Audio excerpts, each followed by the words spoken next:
শুভ সন্ধ্যা বন্ধুরা, মিনি ব্লগটা এখান থেকেই শুরু করছি। আজ ছিল সানডে। সানডে মানে আমার হাজব্যান্ডের ছুটি ছিল, তাই একটু সন্ধ্যাবেলা বেরিয়ে পড়েছিলাম। তো গিয়েছিলাম হচ্ছে শ্রীরামপুর মার্কেটে যাবার উদ্দেশ্যে। শপিং বাকি ছিল, তো আজকে থেকেই শুরু করলাম শপিং। তো এখানে প্রায় এত জাম লেগেছিলো, আধা ঘন্টা এখানেই দাঁড়িয়েছিলাম। তো ফাইনালি জ্যাম কেটে শ্রীরামপুর মার্কেটে পৌঁছে গেলাম।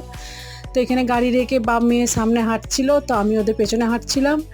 তো এখানে একটা দোকানের সামনে দাঁড়িয়েছিলাম, এখান থেকে একটা মেয়ের জামা নিলাম। তো সেরকম জামা পছন্দ হয়নি, একটাই নিয়েছিলাম এখান থেকে। তো তারপর আর একটা দোকানে গেলাম, এখান থেকেও আর একটা নিয়ে নিলাম। নিয়ে সেদিনকে খুবই ভিড় হয়েছিল, সেরকম কিছু মার্কেট করতে পারিনি। তো রাত্রিরে খাওয়া দাওয়াটা বাইরেই করে এসেছিলাম, একদম গরম গরম বিরিয়ানি দিয়ে।